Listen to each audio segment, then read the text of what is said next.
Watching videos before I come to class helps prepare my brain. You can be at home and there's no distractions. If you don't really understand it, you can always rewatch it.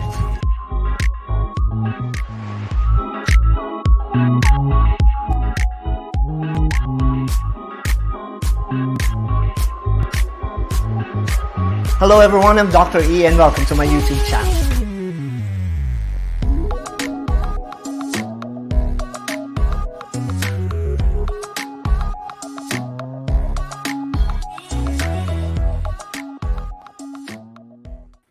Hello everyone! Good morning po sa inyong lahat, good afternoon, and good evening sa mga nanonood dito sa Amerika, Pilipinas, and across the globe. So today po ay ang ating second Facebook Live ng Numberbender Live. At nagsistream po tayo sa Facebook at sa YouTube ngayong araw na ito. At yung mga nanonood po ngayon na nakatutok ng alas 9 ng umaga, mag-hi na po kayo sa amin and later on i-greet ko kayo at i-shoutout ko. But first, gusto ko lang po muna magpasalamat kay Ma'am Donna Montejo. Siya po ang current principal ng San Pablo or Liceo de San Pablo. Siya po ang dati kong math teacher sa Liceo de Luisiana. At naging principal din po siya ng school namin noon. At dahil po sa kanya, in-invite niya po ako para mag-present.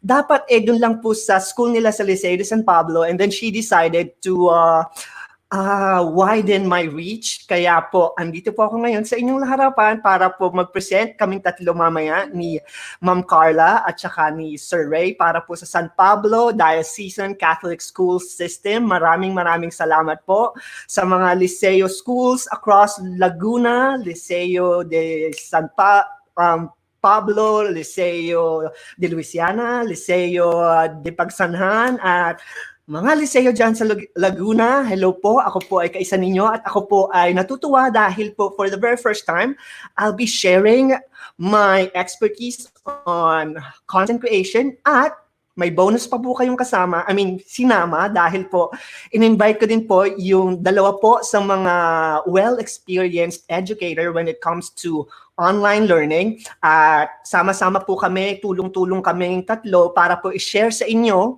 sa mga teachers natin na nanonood ngayon, yung mga experiences namin sa online education and distance learning, kung paano namin ginagamit yung mga different alternative and modalities of learning and teaching sa mga schools na pinagturuan po namin all throughout the years. And mamaya po, makikilala nyo po yung ating mga guests.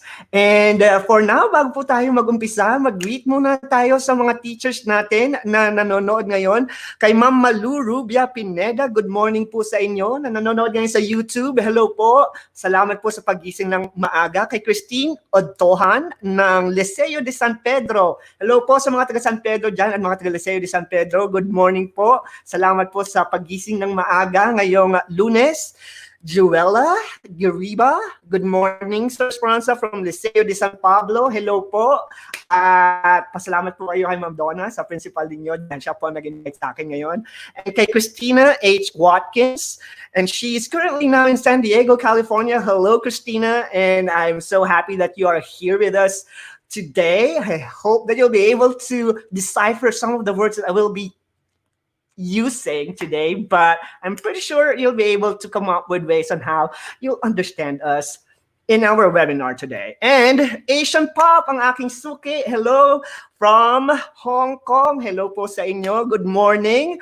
At salamat ulit sa pagtutok ng Lunes ng umaga. Sana katulad mo ng ibang mga nanonood ay gawin ng regular habit ang Monday ng 9 a.m. para sa ating Numberbender Live. So thank you, Asian Pop. Good morning sa iyo at sana magsama-sama tayo the whole time. Hello po, Ma'am Donna Montejo. And good morning po sa inyo and salamat sa pag-invite sa amin ngayong araw na ito. And hitik na hitik po ang ating pag-uusapan at hindi lang po ako sa math and sa content creation mag-focus. Ibibigay ko na po sa inyo lahat. Meron tayong science education, meron tayong leadership, at mamaya po yan. Leonardo Apolinario, good morning, Dr. Peter, at sa inyong mga kasama. God bless po, and mabuhay po tayong lahat. Keep us safe from Liceo de Pila. Hello po sa mga taga-Pila.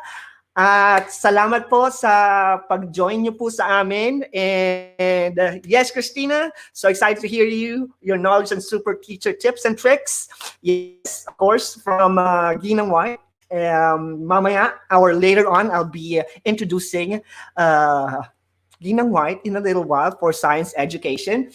At yan po ang ating mga teachers, educators, parents, na sumusubaybay po sa atin every Monday morning ng 9 a.m. So maraming salamat po. And for today, sabi ko nga po yung webinar na ibibigay namin sa inyo ay hindi lang limited sa mathematics education or content creation. Ibibigay ko rin po yung ibang mga experts dahil po yung mga kasamahan ko po dito po sa California na nakasabay kong pumunta dito mula sa Pilipinas ay ngayon ay nagtuturo na sa iba't ibang lugar dito sa Amerika. At nagkataon lang po na yung pong mga kasama kong teachers na naging kaibigan ko na rin at naging pamilya ko na rin po dito po sa California ay nagkaroon ng pagkakataon na maka-experience pa na maging isang distance education instructor or teacher at marami po silang maibabahagi sa inyo ngayong araw na ito. Sana po ay tumuto kayo. So kunin nyo yung kape ninyo, kunin nyo yung mga pandesal ninyo. Kung natutulog pa yung mga anak ninyo or yung mga asawa nyo, hayaan nyo lang muna silang matulog dahil magsasama-sama po tayo ng alas 11 ng umaga. At gagawin po namin ang aming buong makakaya po para ma-share sa inyo yung aming mga experiences na nalalaman sa distance ed.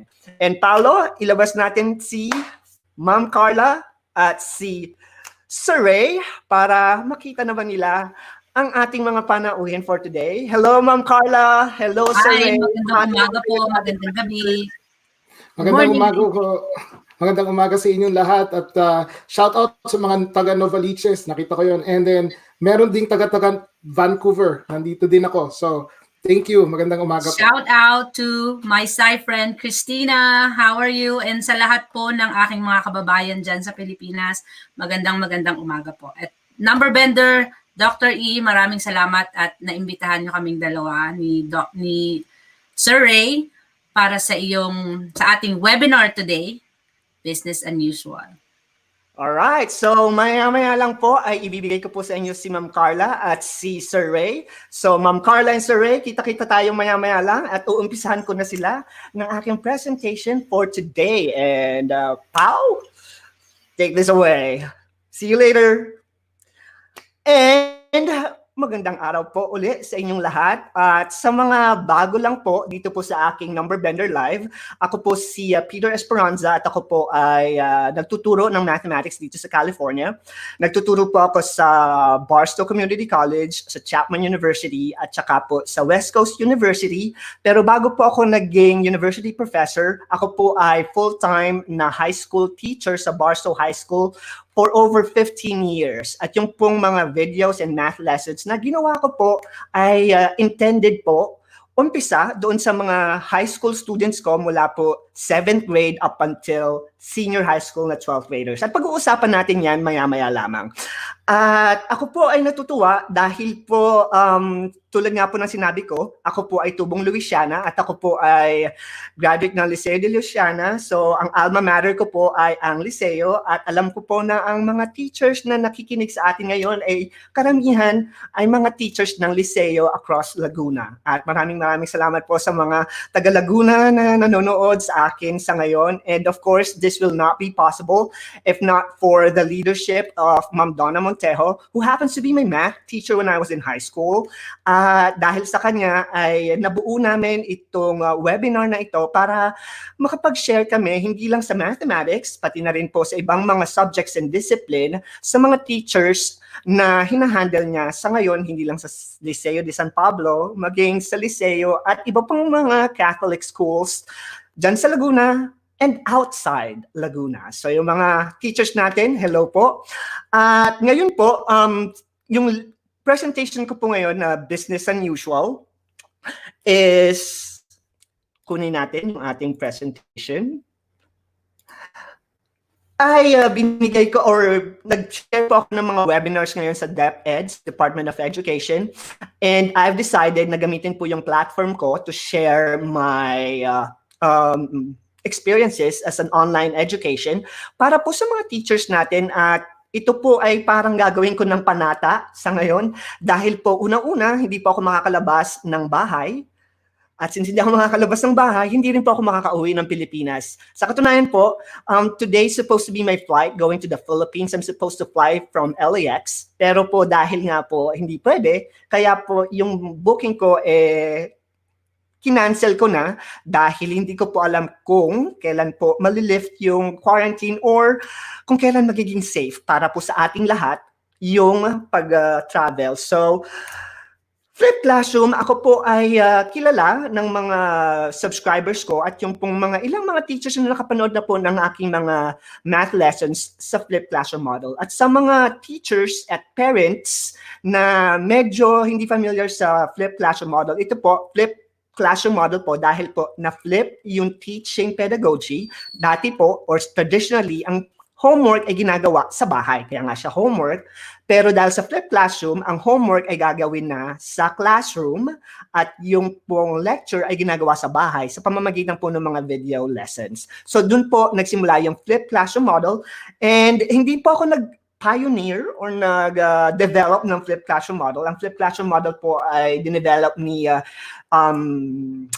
Aaron Sams at sila po yung mga Chicago teacher noon, chemistry I believe, at sila po yung nag-pioneer ng Flip Classroom model at na-inspire po ako sa kanila kaya ko po ginamit yung kanilang Flip Classroom model. At ito po ay dahil din po sa motivation ko sa mga students ko noong 2013 kasi po noong 2013 ito po mga students ko ng calculus, statistics, algebra, and pre-calculus ay na-reduce po yung aming pong klase. From 1 hour, naging 50 minutes na lang po. At tinanggal ko nila yung 10 minutes sa bawat klase ko. So, 6 po yun, naging 7.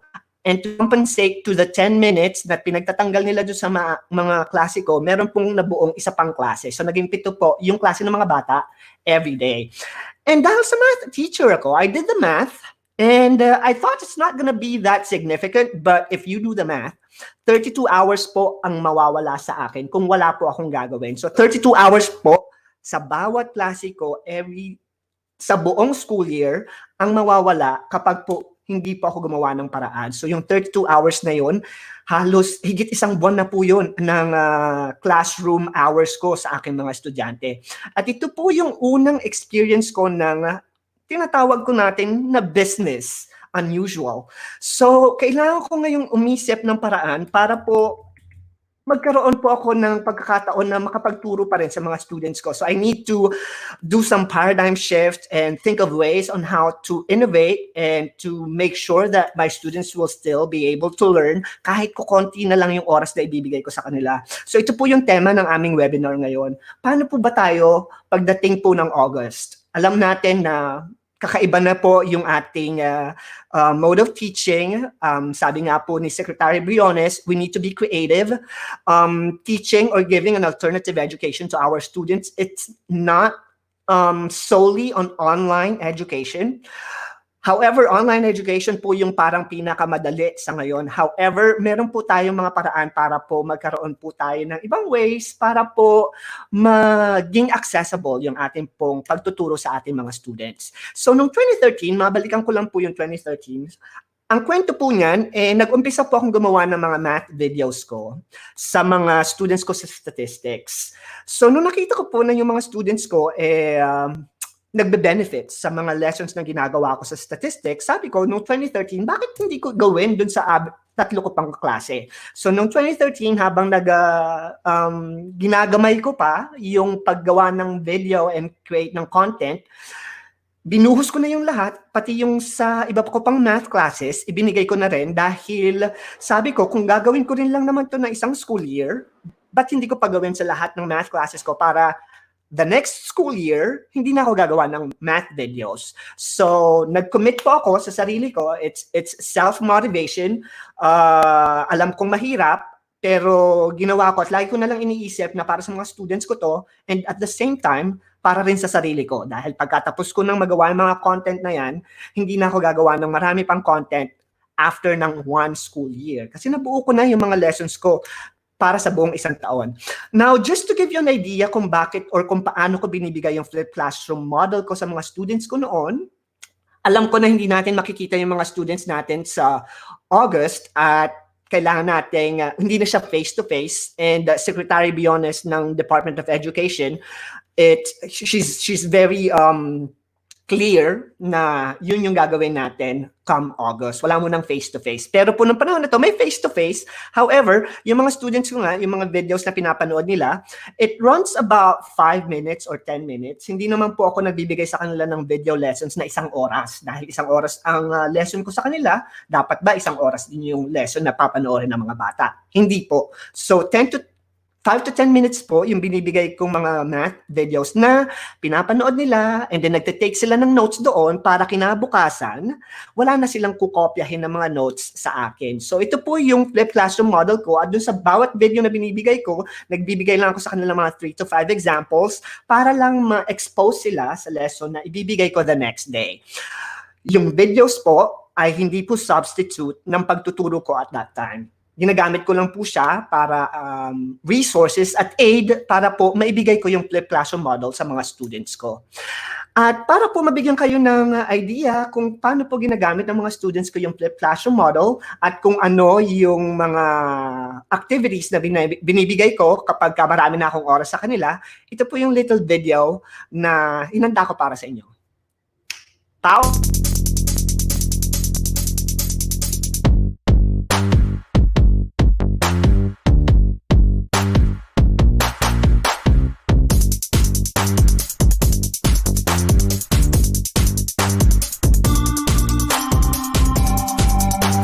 Tayo kung math at hindi yun nag-English. Paano ko ito maintindihan?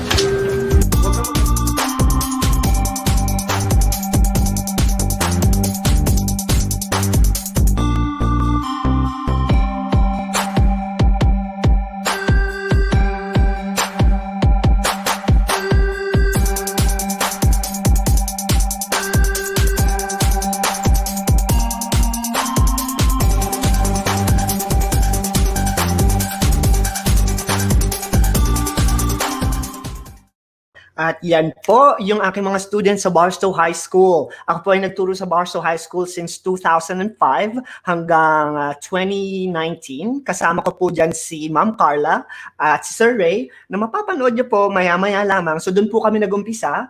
At yun po yung mga students ko na pinagbigyan ko po ng panahon at ng oras para po mabigyan sila ng quality education kahit ko konti lang yung oras na binibigay sa amin noon. Now, yung pong mga videos at yung flip classroom model ko po, hindi po siya trend or hindi ko siya ginawang parang pauso lang sa mga bata. Nagagawin ko lang sa isang period or isang grading quarter. Ginawa ko po siya ng buong school year to make a point sa mga students ko na we need to be consistent. Na hindi lang ito ngayon, I need to follow through and I need to set a good example. Ang problema ko lang po noong 2013 noon, tulad po ng mga kaibigan ko na si Sir Ray at saka si Ma'am Carla, marami pa po akong mga kaibigan na Pinoy na nandito rin sa Amerika. At ito po yung dalawang mga kaibigan ko na nag-udyok naman sa akin na gumawa ng research. So, gumagawa ako ng videos sa 4 na klase ko, ina-upload ko siya. Pagkatapos ng klase, papanoorin ng mga bata ng alas 6 ng gabi. At yung buhay ko noong 2013, wala na po talaga ako social life. At minsan nga po, nagtataka yung mga kaibigan kung bakit daw hindi ako masyado nagkikisocialize sa kanila. So on top of that, ito po si Criselda Toto at saka po si Christine Fabian, mga researcher po sila. And natuwa po sila sa ginagawa ko. And they said na paano ka nakakasiguro na yung mga videos na binibigay mo ay nakakatulong sa mga bata? Doon ako napaisip na, oo nga no, paano ko ma-justify sa ibang mga teachers at parents and mga students na susunod na yung ginagawa kong model at ginagawa kong innovation sa aking classroom sa Barstow High School ay nakakabenepisyo sa mga estudyante ko. So yun ang dahilan kung ba't po, kahit hindi po ako mahilig magsulat ng research, at talaga naman nung gumagawa tayo ng thesis nung tayo nasa college pa, hate natin yan. So, sinunod ko po sila dahil malaki ang tiwala ko sa kanila dahil nga po sila yung mga doktor at expert pagdating sa research writing. So yung una pong research na ginawa ko ay yung pong attitudes ng mga bata ay tinest namin. So yung mga nasa flipped classroom model, binigyan namin sila ng questionnaire. So umpisa ng flipped classroom model, yung first week, yung mga questionnaires na sinagutan nila, 40 questions yun.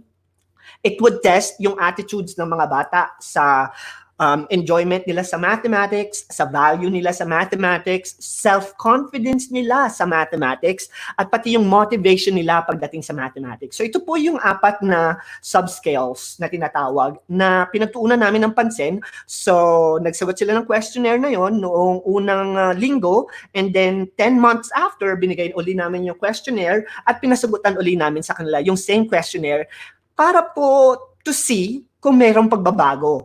So ito po yung result ng aming research. So yung unang research namin, nagpapakita na nagkaroon ng changes, positive changes, hindi negative changes. So magiging kakaba-kaba kung ang result ko is pababa, yung mga linya. So yung graph na nakikita nyo ngayon, lahat ay pataas. So ibig sabihin, nag-improve yung math attitudes ng mga bata. Doon lamang sa panonood nila ng mga math videos, well, hindi lang sa panonood ng math videos, pero yung teaching modality or alternative teaching na binigay ko nung panahon na ito. Now, bakit ko po ibinibigay yung sinishare sa inyo yung research? Hindi po dahil gusto ko kayong mag-research ngayon, pero gusto ko pong ipakita sa inyo na nung 2013, para rin po akong naka-ECQ, MCQ, Star Circle Quest, Season 3, or kung ano man po yung mga acronym na ginagamit natin ngayon, para rin po ako naka-ECQ noon, para rin po ako naka-COVID-19 noon, dahil po ang dami ko pong ginawang pagbabago sa aking pagtuturo, dahil kailangan ko pong magbigay ng edukasyon or ng mas solid na foundation sa mga students ko. So ito po ang naging result. At dahil nga po sa research, nadagdagan pa yung research on top of research, on top of research. Hanggang ngayon po, nagsusulat pa rin po kami ng research paper. At dahil po dito, nakapunta po ako ng Berlin, nakapunta po ako ng France, nakapunta po ako sa London, nakapunta rin po ako sa Abu Dhabi. At ito pong mga educational research and math and education technology conferences na ito, na-invite po ako dito dahil po sa innovation na ginawa ko sa Barstow High School. So bakit iniisip ko noon, bakit yung ibang bansa na pupuntahan ko, na pagsisharean ko ng aking mga nagagawa bilang isang content creator sa mathematics, pero sa Pilipinas, hindi pa po ako masyadong nakakalibot. So, ang ginawa ko po, nag-start po ako noong 2017. So, every time na uuwi po ako ng Pilipinas, pumupunta po ako sa iba't ibang schools sa Pilipinas at sinishare ko po yung pong ginagawa ko. Wala pa pong COVID-19 noon.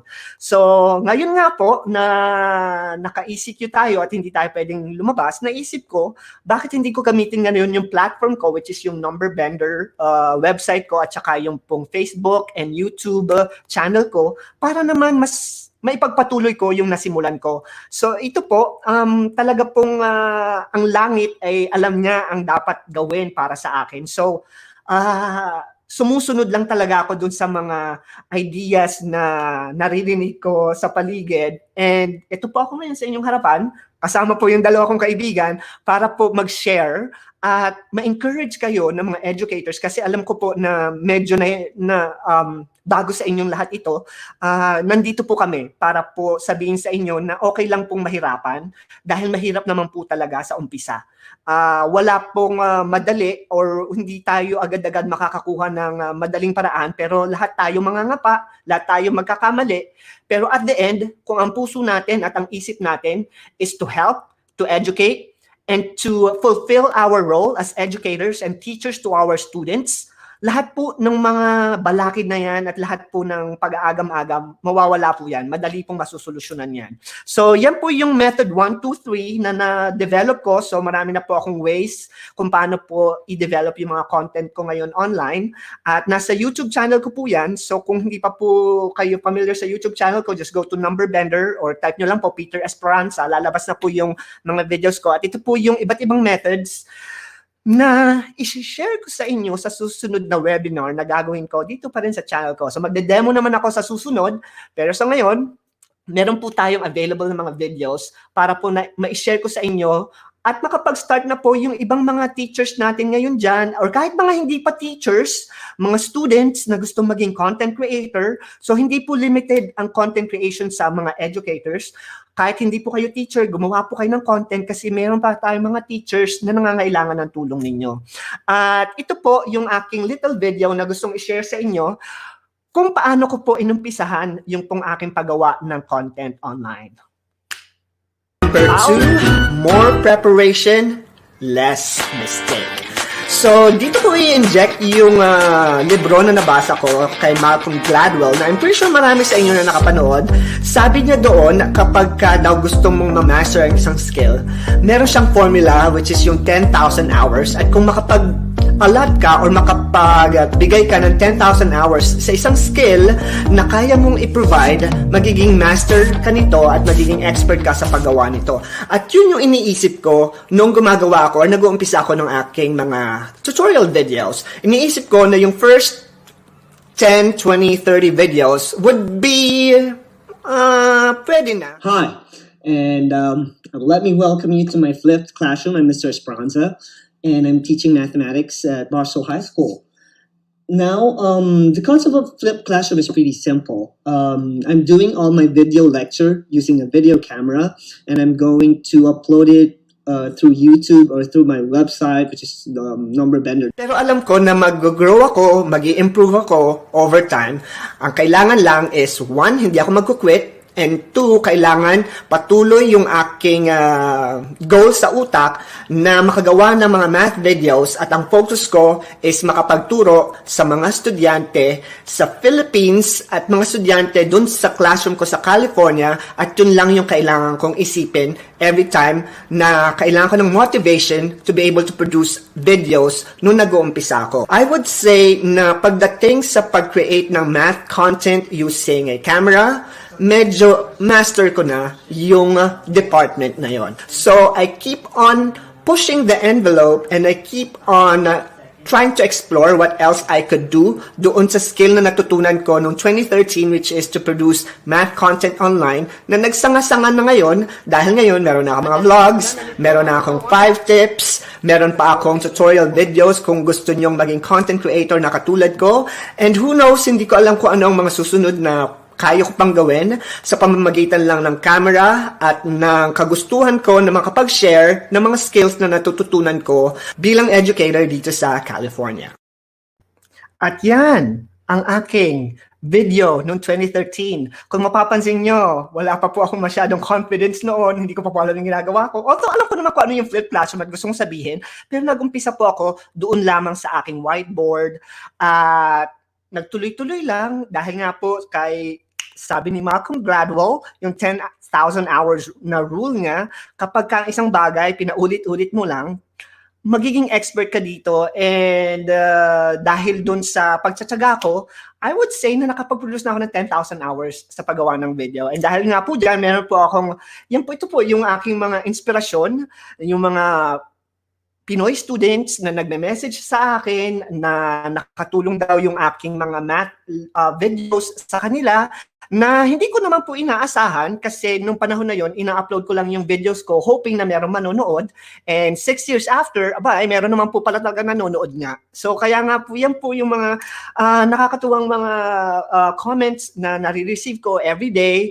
May mga teachers, may mga parents, may mga students, may mga students ng continuing education na 10 years, 20 years na hindi na nakakapag-aral and then bumalik sa school, ang nagko-comment sa akin at nagbibigay isang pasasalamat sa mga videos na nagawa ko. At dahil nga po dito, ginagawa ko po itong webinar na ito, and at the same time, mahakot pa po ako ng iba pong mga experts dahil alam ko pong hindi ko po kakayaning mag-isa ito. So ganun lang po naman tayo bilang educators. Kailangan nating mag-collaborate. Yun po yung isa sa mga values na gusto ko pong i-share sa inyo. Yung collaboration among educators is key. At gusto kong ibigay yung example na to ngayon sa aking second Numberbender Live. Kaya po, pumayag agad naman po si Ma'am Carla at si Sir Ray nung pinakaisapan ko po sila kung gusto nilang i-share naman yung kanilang mga experiences sa field nila para doon naman sa iba pang mga teachers na hindi mathematics tulad ko. No, paano naman po kung hindi talaga uubra yung paggawa ng video? Kasi naman po, sa isang skill, para rin lang yung pagkanta. Lahat ng tao gustong kumanta, pero hindi naman tayo lahat magaling kumanta. So, meron talagang born with good voice, born with talent such as dancing. But how about if you don't have the skill and talent to really face the camera and produce video content? Meron po akong bonus sa inyo. Dahil kung hindi man po kayo gagawa ng video, maaaring yung skill nyo ay magagamit nyo sa paggawa ng modules. So kayo yung gagawa ng modules ngayon, makikipagtulungan kayo sa teacher or co-teachers nyo na gumagawa ng content. So pwedeng yung content ng co-teacher nyo yung gagamitin. Then ikaw naman ang toka sa paggawa ng mga worksheets, mga modules na gagamitin ng mga bata for 1 week, 1 quarter, and doon ka ngayon gagamit ng talent na meron ka. So ito po yung aking DepEd Commons na video. Sa DepEd Commons, type lang yung school nyo, type nyo lang yung name nyo. So it's very simple. Nandun na po yung aking pong mga content sa DepEd. And sa Spotlight, makikita nyo sa Numberbender. At andito po lahat ng mga video lessons ko from math lessons ng grade 7 hanggang grade 12, both in English and Filipino. So kung may mga students kayo na hindi marunong mag-Tagalog, pwede nyo ibigay sa nga yung English version ng aking mga math videos. At yan yung isa sa mga achievement ko na matatawag dahil ang DepEd mismo yung nag-contact sa akin para hingin yung aking materials so that I'll be able to reach out to more students in the Philippines and be able to help out on the alternative education that they are trying to promote right now dahil nga po sa COVID-19.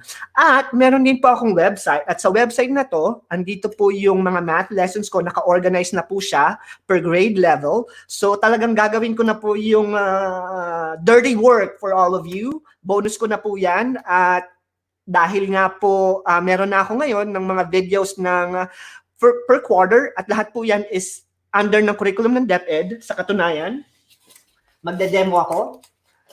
Yung pong website na yan, kinuha ko po yung curriculum ng DepEd ng grade 7 hanggang senior high school ng grade 12 para sa basic calculus, probability and statistics, pre-calculus, general mathematics, and 7, 8, 9, 10. Para po, yung pong mga lessons is aligned na sa sequence ng Department of Education. So, wala na po kayo masyadong gagawin. Ang gagawin nyo na lang is to be a positive role model to your students. Our students are also worried about what's going to happen para po sa new normal. So, andito po tayo as educator para gabayan sila at bigyan sila ng confidence at lakas ng loob na we're gonna be in this together and together we'll be able to conquer this pandemic at kung ano man yung epekto ng pandemic sa atin. Hindi man tayo magkasakit, patuloy pa rin natin na gagawin yung mga dapat natin gawin as teachers, as students, at yung mga pangarap natin hindi dapat ma-stop dahil sa giyera natin kontra COVID-19. But still, stay at home, wag po tayong makulit dahil ginagawa natin to bilang pagprotekta sa ating mga frontliners, sa mga doctors, sa mga nurses, sa mga first responders, sa mga tao sa medical team. So, para mabawasan yung trabaho nila at hindi malagay yung buhay nila sa panganib, tayo mga teachers, let's keep our students at home, and while they're staying at home, let's educate them, let's give them the best quality education that they deserve. Let's find ways on how to be creative, on how to be able to make sure na matutupad nila yung mga pangarap nila kahit nasa bahay lang sila. So I create videos to teach and not to entertain, at yan po yung motto ko lagi. Hindi po tayo gumagawa ng content. Sa akin po, hindi pa ako gumagawa ng video contents para maghakot ng subscribers, para maghakot ng mga number of views. Ako po'y gumagawa ng content ng video dahil alam ko po na magagamit nyo itong mga teachers ngayon, lalo na dyan sa mga teachers natin sa Diocesan Catholic School System ng Laguna. Gamitin nyo po yung videos and we'll be able to give quality education sa ating mga students ngayong time ng COVID-19. Maraming salamat po at ito po ang aking webinar sa inyo at ibibigay ko naman po sa inyo ngayon si Ma'am Carla Paulo. Tawagin natin si Ma'am Carla para sa ating webinar or second webinar for today. And hi Ma'am Carla, kumusta? Kamusta? So si Ma'am Mabuti Carla naman. po ay kaklase ko nung college sa Lasal at kasabay ko po siyang pumunta dito sa Amerika kasama po si Sir Ray noong 2005. At ngayon po ay siya po ay science teacher at online creator na din at ikukwento niya sa atin mamaya kung paano ko siya nauto na maging content creator. Totoo yan. At kung bakit ngayon ay nandito siya sa harapan ninyo, buti na lang nakinig siya sa akin para makapag-share sa inyo kung paano naman gumawa ng content creator sa science, biology, chemistry, at kung ano na ba mga sciences na hindi ko kayang ituro, siya po ang expert. Thank So, you, Dr. Carla, take it away. See you guys later. Hope, yung po mga questions ninyo, pakitype na po at mamaya po pagkatapos po ng ating naming tatlo, sasagutin namin isa-isa yung mga tanong ninyo. So please, let's make this interactive. Gusto ko pong makuha yung mga tanong ninyo. Sasagutin po namin yan maya-maya lamang. Okay, Ma'am Carla, ikaw na po. Yes, thank you. All right. So, ang aking presentation ay mostly creating digital content in science for K-12 curriculum. But before I start, gusto ko po sanang bumalik sa aking roots. At produkto po ako ng De La Salle University. I graduated with a degree of biology. At meron din po akong education units. Actually, magkaklase kami niyan ni Sir Peter sa education classes namin. Unfortunately, I had to shift to biology because I thought I wanted to be a doctor. But no, it's really my calling to be a teacher. I also graduated in Southwestern University in Cebu with a Master's of Arts in Teaching General Science. And currently, I am a doctor candidate in education, specializing in educational technology. I am currently working with Magnolia Science Academy here in San Diego, and I was also an online teacher with San Diego Virtual School for 3 years. And I've spent most of my teaching career here in the United States with Dr. E at Barstow Unified as a 9th through 12 science teacher. So I was able to teach biology, chemistry, earth science, and physics. Back home in the Philippines, I taught at St. Pedro Poveda College. During that time, it was called Poveda Learning Center, and at Sacred Heart Academy of Pasig, both in the elementary level. I'm also a certified online and blended teacher here in California, and a certified trainer in science education, as well as trainer in educational technologies such as Edpuzzle, CK12, among others. I also train to train other teachers with the new science standards, which is called Next Generation Science Standards, which is the science standards that's used by most US states here in the United States. Now, going back to my science content creator, gusto ko po sanang i-share sa inyo yung aking experience as a content creator. And it actually started in 2012 and 2013. Noong nagsimula si Dr. E na mag-conceptualize ng kanyang flipped classroom.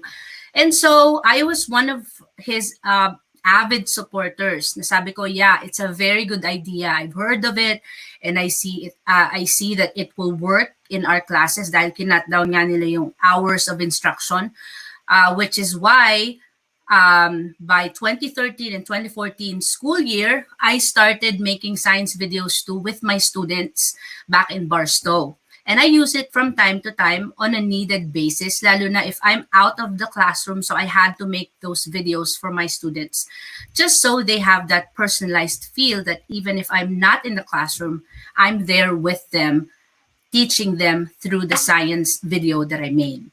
But 2014 to 2018, I moved to San Diego, life happened. I started my doctorate studies and as well as had my second kid. So I stopped making videos because life happens. And I only did recordings on the side as a hobby. But come 2018 and up until now, Dr. E paid a visit here in San Diego, and he sparked and ignited that, feeling of, yes, I needed to do this and I want to do this. Hence the birth of Ginang White Science Online. And I made Tagalog science videos as a tribute to the students in the Philippines. So whenever I make science lesson content creation, I want to make sure that the concepts that I'll teach is connected to the real world scenarios observed by my students, as well as relevant, or they have connections to the content topic of their prior knowledge. As you can see, I've placed different images of different activities or phenomenon, you call that a phenomenon, that your students can observe around them. For example, up top on the right side, you see students playing football. And so that is actually connected to Newton's laws of motion. You can learn Newton's laws of motion by looking at that sport. So that is a phenomenon. Or nakagat ka ng lamok, for example, that is connected to parasitology or biology in general. Earthquakes, that's connected to waves, as well as yung alon sa dagat, tsunami, hurricanes, for example, hurricanes or bagyo dyan sa atin. So these are some of the things that I want to keep in mind whenever I create a content in science. Now, I would also want to stress that science lessons are actually effective kung para tayo nagkikwento. It actually made me remember yung sineskwela na pinapanood natin thousands of years ago. And I feel like this is an approach that we could consider when we start creating lessons. Instead of talking to your students through lecturing or whatever, mas feel ng bata pagka kinakausap natin sila direkta. And I'll show you some examples on how that works. I'll show you this video. And also, I would recommend to pause from time to time on your recorded video and ask some questions para magmukhang interactive. Kahit pa hindi sila makaka-reply sa inyo kaagad-agad, I think raising some questions would also make the lesson come alive. Now, these are the elements of the science video lesson whenever I put them together. First, you have to make sure you have a learning target or essential questions. I'll show you a sample of my live later on. Science phenomenon. Now, the phenomenon did not to be very amazing. Na, kumbaga, na parang, wow, hindi naman kailangan na amazing yung phenomenon. Kasi pag sinabi yung phenomenon, parang spectacular. But at the same time, mapapaisip yung bata. Which is why pwede siyang image, larawan, or question, burning question na tinatawag. And then, of course, that's when we tie it up sa pag-explain. Paano nga ba natin makokonekta yung konsepto ng science doon sa phenomenon na yon? Sometimes, kailangan din natin ng demonstration kung kailangan. And that is actually another way to engage your student kung merong mga parang konting props na pwede natin ipakita sa kanila. And of course, to end the lesson, you have to tie it all together at i-summarize kung ano yung napag-usapan nyo throughout the video. Now, if you look at my image there, properties of mechanical waves and its properties, 8 minutes and 54 seconds recorded. And I tried my best to make sure that it is 10 minutes or less. Beyond 10 minutes, that's actually pretty long. Also, before I forget, since it is recorded, I would recommend offline that you also provide evaluation or check for understanding based on what they've watched. So these are some of the elements of science video lesson that I follow whenever I create my content. Now, what are some of the challenges that I've experienced? Ano nga ba yung mga naranasan ko nung nagsisimula akong gumawa ng content? Actually, pati ngayon, hanggang ngayon, challenge pa rin. First is time. Sometimes, space. Kung nakikita niyo aking maliit na studio, it actually needs time. Minsan, hahanap ka ng oras na walang tao, maaga, or minsan, kailangan mong mag-record pagka umalis lahat ng tao sa bahay para naman tahimik. So, time is a challenge. Another is, sometimes it's awkward to record. Parang, teka nga, paano ka ba sasabihin to? Minsan, inaabot ako ng mga 2 o 3 take para maging maganda yung lesson ko. But it need not to be that way. Actually, pwede ka nga magkamali, katulad ng ginagawa ko ngayon.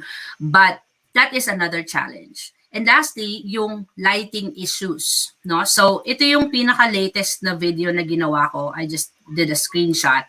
And this one was a long time ago. So, medyo madilim. And you know, your students don't see you very often or maybe will not be, hindi na ganun kadalas pagdating ng August. So, syempre, gusto rin ng mga estudyante niyo makita yung mukha ninyo ng maayos, which is why that's another challenge. So, if you could make a space, lalo na kung gagamit lang kayo ng Manila paper, doon nyo isusulat yung lesson nyo, doon kayo magdo-drawing ng lesson nyo for today, I think we have to make sure and be cognizant of the lighting para kitang-kita ng bata kaagad yung gusto nyong ituro. Also, ito ang challenge ko actually dahil most of our content is in English. Yung mga textbook natin sa Pilipinas, pwede yung in English. So, yung translating in Tagalog ang medyo challenging para sa akin. Hindi dahil madalas ako mag-English, but because I want to find the right words para ma-explain ko sa bata yung konsepto. For example, yung mga words na generated, medium, and vibrate, ito yung example ko ng statement na tin-translate ko sa Tagalog. Waves are generated when a source of energy forces a matter in a medium, solid, liquid, gas, to vibrate. So, papapanood sa inyo yung kung paano ko siya tin-translate. And again, there are different interpretations on how you can translate in Tagalog. Minsan, nagbabasa ako ng Tagalog-English video, Tagalog-English dictionary para lang masigurado ko na tama yung paggamit ko ng Tagalog words. Nakatumbas din nung English terminology. Let's watch. Oops, sorry. Oops, sorry. Kaya tayo live kasi pwede tayo magkamali. Okay, there you go. Ano nga bang dahilan ng waves? Ito ay nabubuo kapag ang puwersa ay naghahatid ng energy sa isang bagay o tinatawag nating medium. At maaari itong solid, liquid, or gas. Ito ay nagre-resulta para mag-vibrate or manginig ang isang bagay. Ang vibration na tinatawag natin or panginginig ay paulit-ulit na paggalaw, either back and forth, or pakanan o pakaliwa, or pataas o pababa. So, yan yung sample kung paano ko siya tin-translate. Of course, there's a better way na maisalin ito sa Tagalog. Baka meron pa diyang mas magandang suggestion. Just put it on the comment. But ganyan ko siya tin-translate. But of course, it took me a while para lang ma-translate siya ng tama at naiintindihan ng bata. Now, bago ko talaga mag-record, I start first with a sample, a script. Hindi naman siya ganun kahaba na parang nobelang isusulat nyo, no? Pero, simple enough para alam mo yung flow mismo kung ano yung tuturo mo. At saka, it lessens na magkamali ka once na mag-start ka ng mag-record. So, papakita ko sa inyo yung kung paano ko tin-translate yung aking script to the video. Nilagnat ka na ba? Yung tipong nanginginig, nagpapawisan, nilalamig, at talagang lupay-payat pagsak ng katawan mo. I know I did, and I'm sure it's not the best feeling ever. Itong mga sintomas na ito though, ay actually paraan ng ating katawan na mag-adjust sa pagbabago ng kapaligiran. And so, I'll cut it short, pero kung nakita nyo yung parallelism ng script ko at saka yung video, it make things shorter, easier, and manageable, lalo na kung magsa-start na kayong gumawa ng inyong content. Now, I just wanted to share, so kung meron tayong asynchronous or recorded content creation of science, in fact, almost 7 weeks ago, nag-start na din kaming mag-online learning, online distance learning dito sa Amerika. So every live classes namin, nire-record ko siya and available siya actually sa YouTube channel ko. And I'll just show you a little snippet of the elements of the science video creation that I showed earlier.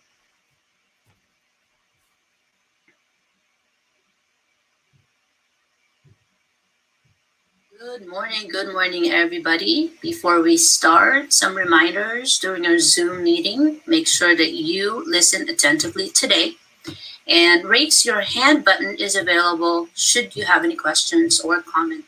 All right, it's day 6 of our distance learning, and we are going to talk about electromagnet. Before we start with that, let's take a look at this video of the uses of electromagnets. And that's coming up after this. 96.3. As a radio DJ, I'm surrounded by permanent magnets all the time. TV. All right. So, while you're watching, I ask you to type or write down the name of some uses of electromagnets. Go ahead and put that in your chat box or in your notebook. And according to some of you, it says speakers at the doctor's office and also hair dryers. Our goal for today is for us to define what are those forces of nature that creates electromagnetism, same direction, creating that invisible force known as magnetism. Now, the power of a magnet is known as the magnetic force of the magnet. Now, this short video will show you how magnetic forces or magnetic field happens. We can't see magnetism unless we represent it in this demo. So magnets have two poles, north and south. So in this case, we have a bar magnet. As poles come close to each other, they either attract or repel. Now, there are some examples of electromagnet models that you can use in your project. These are some examples of how you can use your project. But this one, I have a sample of the electromagnet that I made, which is the motor right here. So let's take a look at this one. So you just need the magnet. So let's take a look at this. So just to summarize our lesson today, that we identified and explained the forces of nature that create electromagnetism and determine what factors affect the strength of electric and magnetic. So this week, Station Labs will be posted Tuesday and Thursday. And see you next week. All right, so that is my science live that I normally do on Mondays. So, sinishare ko lang po sa inyo. So ngayon, hindi na siya live. It's recorded. So that's another science content creation that I do here as a teacher here in the United States. But, paano nga ba makakabenepisyo ang mga bata natin sa mga ginagawa nating content in science, not just in science but in all other subjects? Kasi ang pinaka-importante dito sa lahat is what really matters is how we transact with our students on the other side of the screen.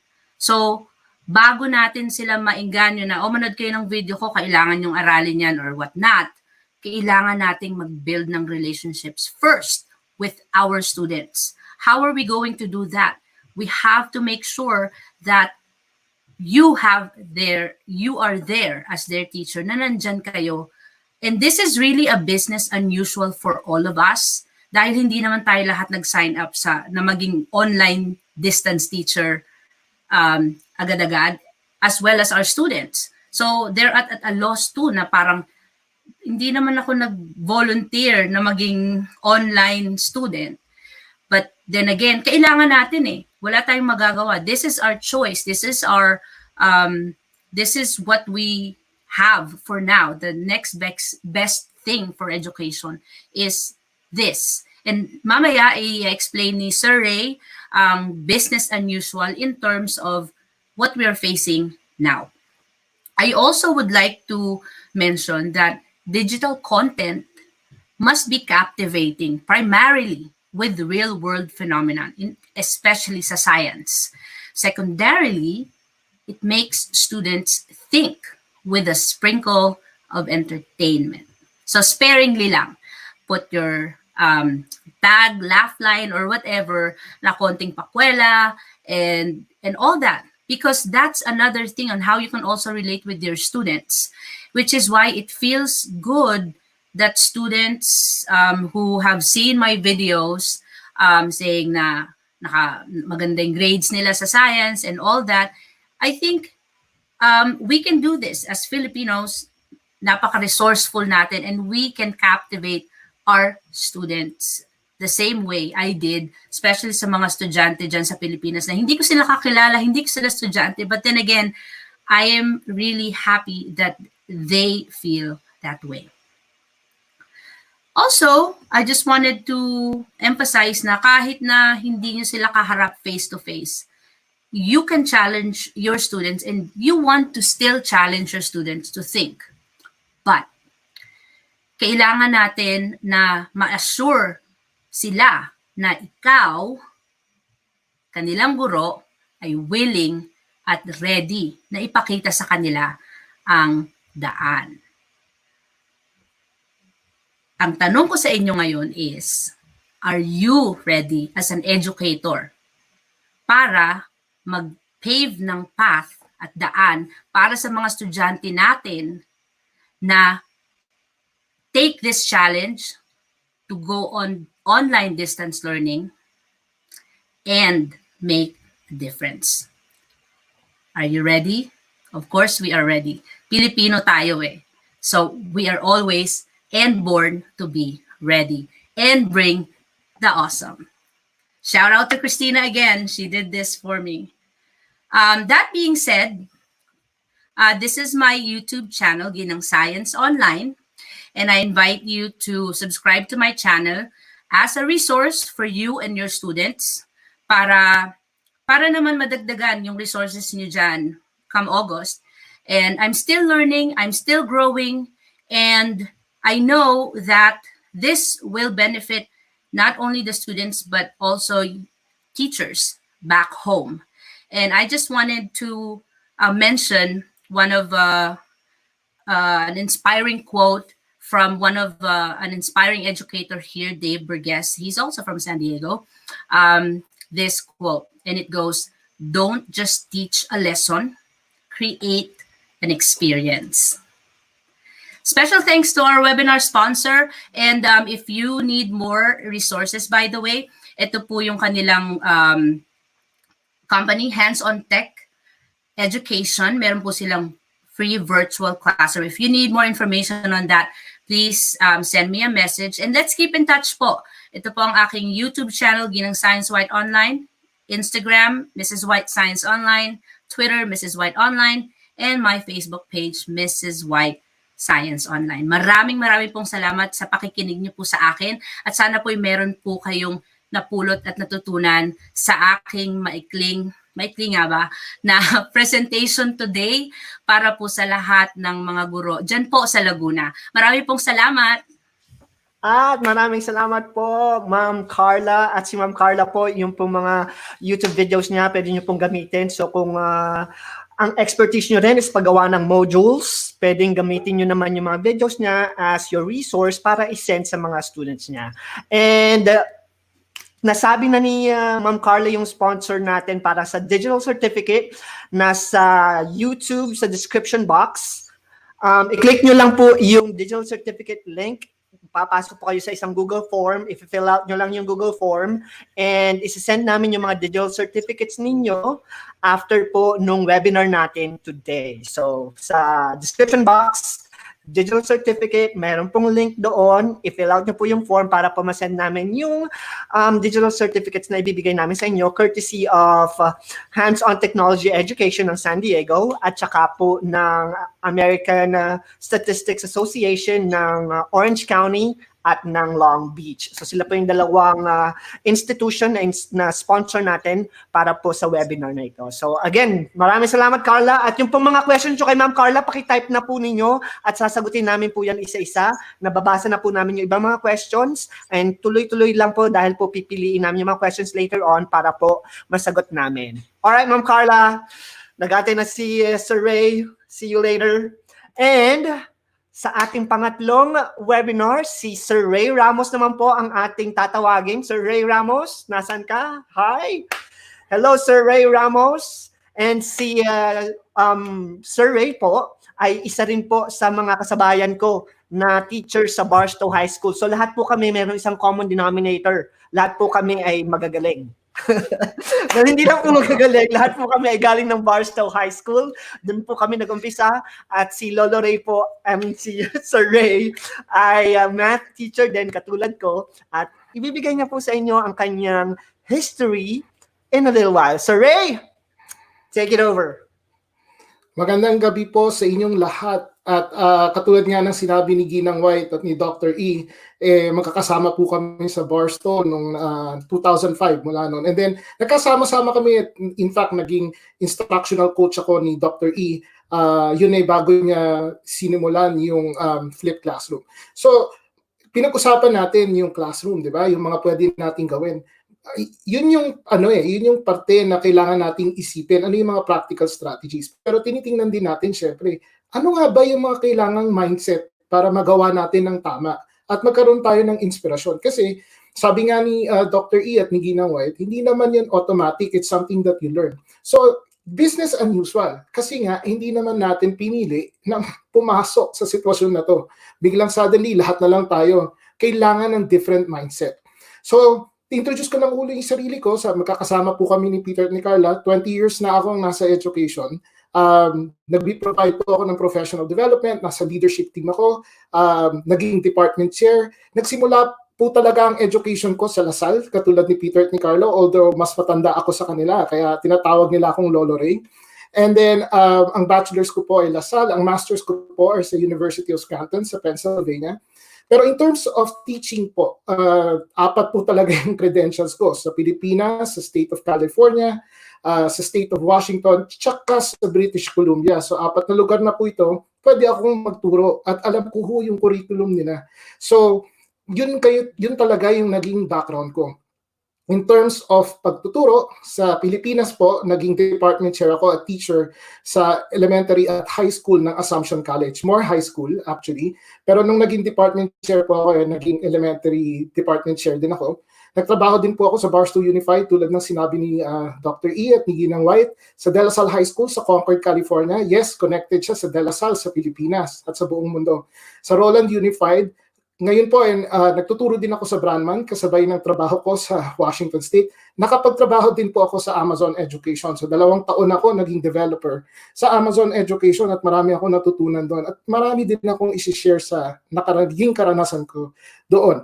So currently po ay nasa Bellingham Public Schools ako, program specialist. Like I said, nagtuturo, wala ako sa classroom pero lagi po akong nasa classroom at sinusuportahan ko yung mga classroom teachers, yung system, pag sinabi ko namin system, yung district, yung system, at tinutulungan ko, ano po ba yung mga kailangan nating gawin? Kasi kailangan hindi lang isang classroom eh. Pero tingnan muna natin, bumalik tayo sa classroom. Ano ang nakita natin 100 years ago? Ganito, mga bata, nasa rows. 100 years ago, ganyan po ang itsura nila. Hindi natin maalis yan.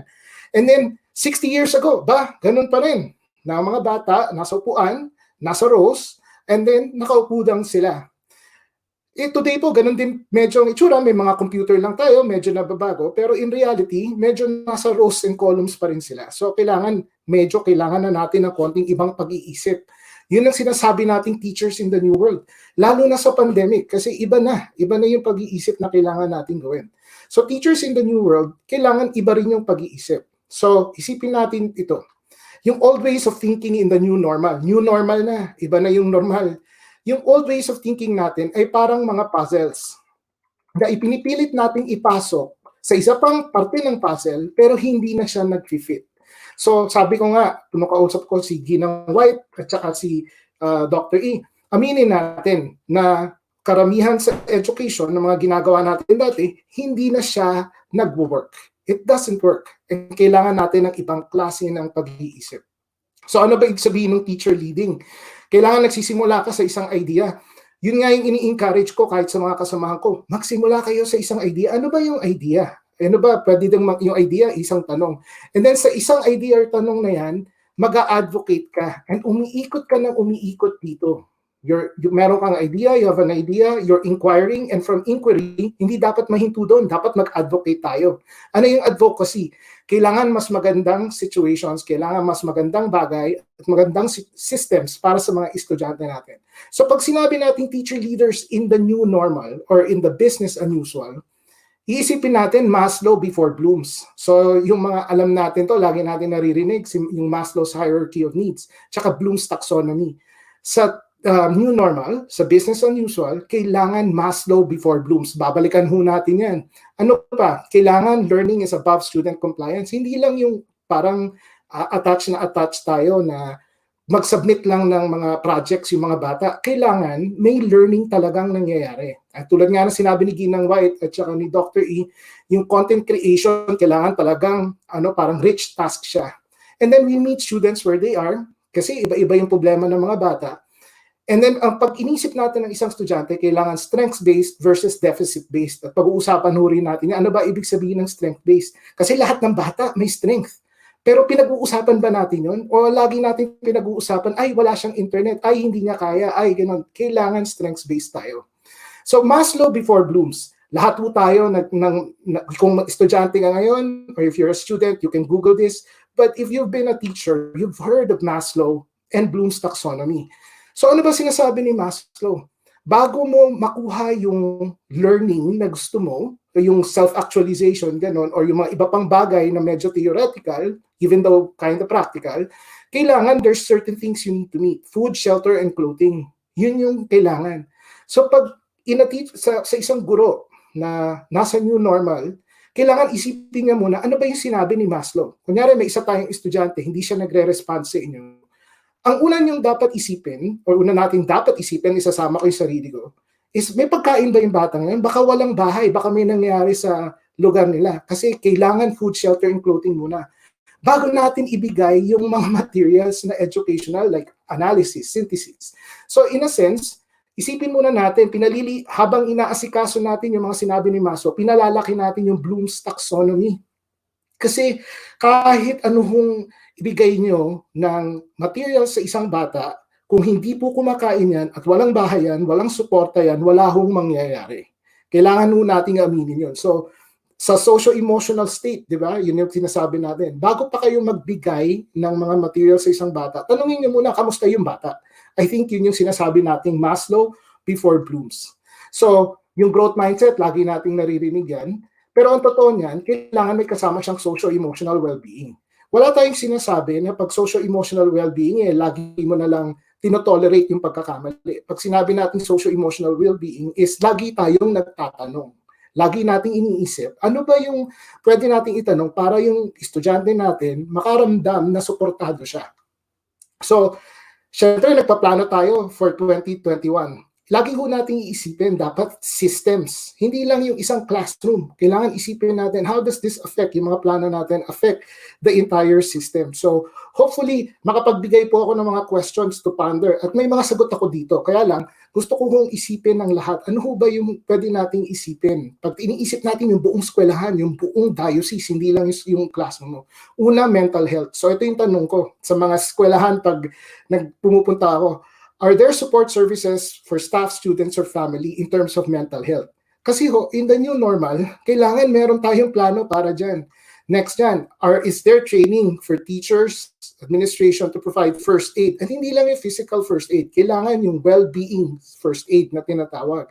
Kasi kailangan may plano tayo sa mental health kasi sa nangyayari, kung wala tayong planong mental health, whether sa classroom natin or sa eskwelahan, kahit anong turo natin, walang mangyayari. Kaya nga Maslow before Bloom's.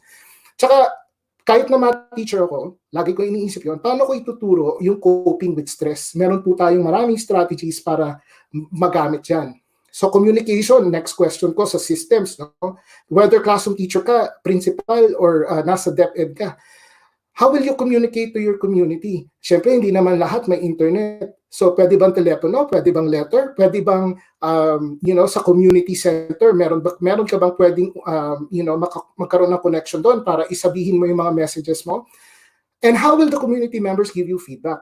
Ito kasi po yung nangyayari in the new normal. Yung community members are not able to give feedback, pero kailangan natin yon. Sinabi nga ni Ginang White, relationships. Kung wala kayong relationship with your community, whether via diocese or because nasa DepEd ka or kung nasa man yung school nyo, mahirap talagang pilitin yung mga bata na maging active. Another thing na lagi kong tinatanong sa mga systems, kahit na nasa classroom ka, di ka principal, kailangan din natin isipin physical health. Ano ba yung nasa mga plano natin for physical health? Kailangan mo ba kayong school-based health centers? Iniisip ng mga tao, clinic? Hindi siya clinic kasi yung health center, kailangan nagbibigay siya ng daily education about best practices with health. Tinuturuan man natin yung mga bata na maghugas ng kamay. Kailangan ganun yun. Kasi dito sa Canada po at sa Amerika, kung saan ako nagtuturo, actually sa Washington State, na yun, talagang parte na yun ng education. Na pag pumasok kami in the fall, meron na talagang, kumbaga, ipapractice namin yung mga best practices for health. Tapos, how will you promote good hygiene? Tanong din yan. The other thing is, will you provide urgent care services? Paano kung pumasok yung bata, may sakit? Ano ho gagawin natin? May plano po ba tayo dyan? So kung taga-DepEd kayo, principal kayo, at classroom teacher kayo, kailangan alam nyo ano yung urgent care services. Kasi kung may batang may sakit, paano nyo i-handle yan? At isa pa po dyan is crisis prevention and management. Kasi minsan kahit anong gawin nyo, hindi nyo ma-prevent yung crisis.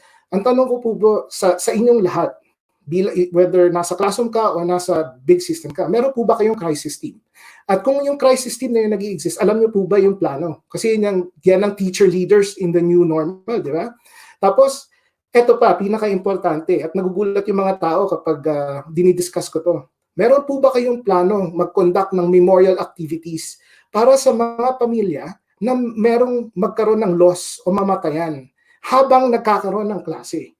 Kasi, alaminin ho natin, in a community, nakakaroon po ng epekto yan. So, kailangan may plano po tayo. So, lagi kong tanong sa bawat eskwelahan na nagtatanong sa akin, meron po ba kayong plano or do you have a plan on how to conduct memorial activities? Habang nagtuturo kayo. Kasi syempre, kailangan yung patuloy yung pagtuturo, di ba?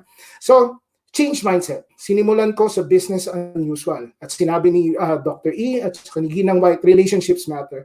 Kailangan magkaroon tayo ng change mindset. Hindi pwedeng content creation lang. Hindi pwedeng, gagawa ako ng videos. Kailangan meron tayong mindset change. At sinasabi nga natin, Maslow before Bloom's.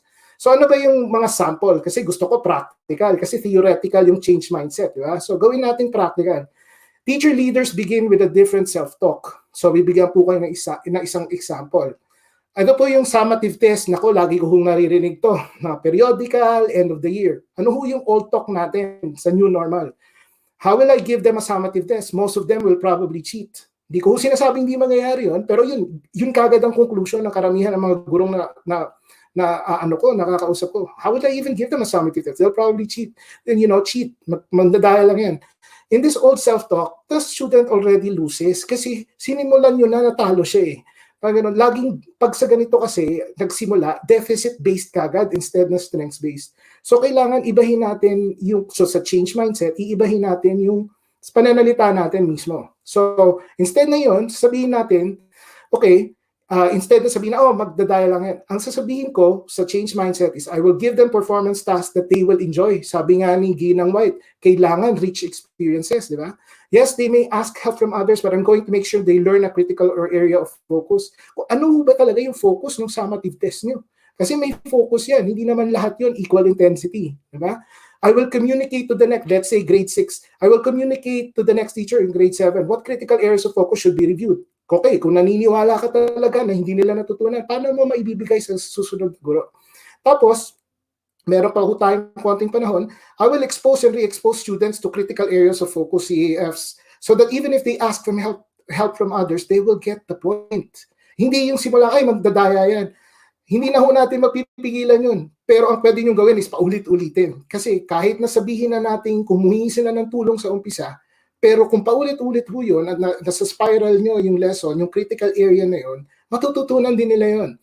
And then, syempre, instead of being, mandadaya sila, ang sasabihin ko sa sarili ko, I will encourage them to be honest. Yes, maybe, hindi naman laging magiging successful ka, pero gagawin ko lahat to encourage them to be honest. And lastly, sasabihin ko sa sarili ko, my summative test should do no harm.